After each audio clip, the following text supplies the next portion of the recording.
ने आज जो कुछ प्राप्त किया है अपनी मेहनत से प्राप्त किया है, खैरात में नहीं प्राप्त किया है। और अगर आज युवाओं के इस लड़ाई में मैं कमजोर पड़ गया ना, मैंने फिर कहा कि फिर कोई सत्ता के आगे लड़ेगा नहीं, फिर कोई भगत सिंह नहीं पैदा होगा, फिर कोई उधम सिंह नहीं पैदा होगा। तो मेरी लड़ाई ईमानदारी की है, मेरी लड़ाई सत्य की है और सत्य कभी पराजित नहीं हुआ है। मैं ये भी वादा करता हूँ कि जब चुनाव के रिजल्ट आएंगे तो आप देखिए आजाद समाज पार्टी अपनी ताकत मेहनत से ये साबित करेगी और जब सरकार बनाने के लिए किसी को हमारी जरूरत पड़ेगी तब हम भाजपा को रोकने के लिए फिर सबकी मदद करेंगे। लेकिन अहंकार अच्छा नहीं होता है। तो आप यहाँ सब आए, आपका बहुत बहुत धन्यवाद। अब आपका कोई भी क्वेश्चन है तो आप अपने रख सकते हैं।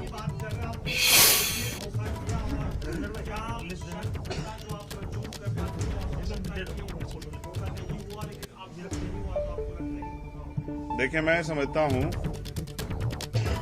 जब आप अपनी बात से पलटते हैं ना तो आप धोखा करते हैं। मैंने कभी नहीं बोला, लेकिन मैं आज बताता हूं कि मेरे साथ 25 सीटों पे वार्ता हुई थी। इसके पीछे कारण भी बता देता हूं। कारण ये था कि इस उत्तर प्रदेश में अपनी पार्टी रिकॉग्नाइज कराने के लिए आपको कम से कम 14 एमएलए जीतने पड़ेंगे या फिर आपको 80 लाख वोट चाहिए। तो 14 एमएलए लड़के 14 एमएलए नहीं जीते जाते, इसलिए मेरी पहली वार्ता 25 सीटों पे हुई थी और मुझे विश्वास दिला गया था कि आपके साथ धोखा नहीं होगा। आज मैं एक बड़ी लाइन खींचता हूं, मैं कभी इसका जिक्र नहीं करूंगा। मैंने बंद कमरे की बात को बाहर नहीं लाया था, लेकिन ये गलती जिनके द्वारा हुई है, चुनाव के बाद उनको इस बात का पछतावा होगा। मेरा वादा, सभी सीटों पे चुनाव लड़ेंगे। आज शाम के टाइम में हो सकता हूँ आपको कोई बड़ी खबर भी दे दूं, क्योंकि ये तो मैंने घोषणा उनकी की है, जिन सीटों पे मुझे चुनाव लड़ना ही लड़ना, इनको हम नहीं छोड़ने वाले। हाँ, मैंने क्या कहा कि आज का समय दिया गया था 18 तारीख तक का। जिन नेताजी के पास मैं गया था कि हम उत्तर प्रदेश में भारतीय जनता पार्टी को रोक दे, तो उनके साथ नहीं जा रहे हैं। इस बात की घोषणा मैंने आज कर दी है कि उनके साथ नहीं जा रहे हैं। और अब तो वो अगर 100 सीट देके बुलाएंगे तो भी नहीं जाएंगे, क्योंकि लड़ाई स्वाभिमान सम्मान की।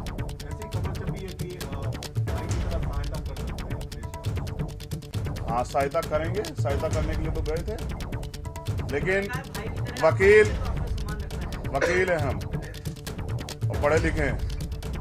सहयोग की भावना में और तंज की भाषा को समझते हैं।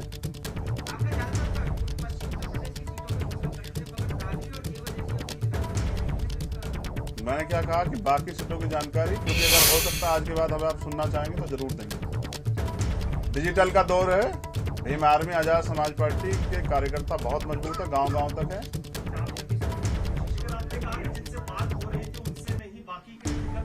जी, खुला है, बिल्कुल सत्य है।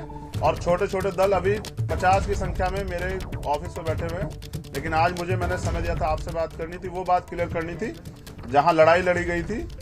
लेकिन मैं समझता हूं एक साथी हमारे वहां हैं जिन्होंने कहा कि मैं अपने हिस्से की 2 सीट दे दूंगा।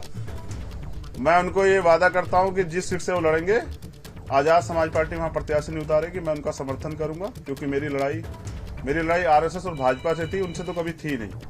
और भी अगर स्वामी प्रसाद मौर्य जहां लड़ेंगे, मैं वहां भी उनका समर्थन करूंगा, मैं उनके खिलाफ प्रत्याशी नहीं उतारूंगा। मेरी लड़ाई जो है वो बहुजन समाज के लोगों से नहीं, वो आरएसएस बीजेपी के लोगों से है और मैं उसको लड़ूंगा।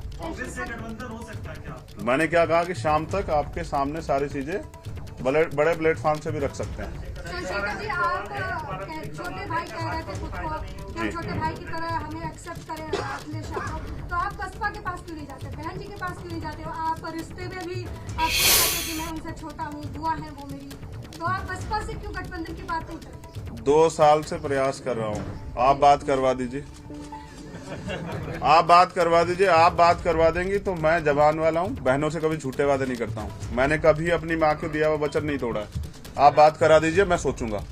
और हो सकता है कि मैं उनके लिए, उनके सम्मान में और बड़ा काम कर दूं। मेरे लिए राजनीतिक सुख नहीं, मेरे लिए, क्योंकि मैंने 5 साल मैंने देखा है, जब शब्बीरपुर में हमारे घर जलाए गए तो ये जो नेता विपक्ष वाले ना, कोई नहीं आया था। क्या पिछले 5 साल में आपने देखा जो आज मुख्य विपक्ष है, किसी दलित के घर जाते उसकी दुख पीड़ा में, तो जो दलितों के आंसू नहीं पूछ सकता, जिनके सरकार में दलित अधिकारियों ने खून के आंसू रोए हों, वो समाज जो है ना अपने हक अधिकार की लड़ाई लड़ना जानता है।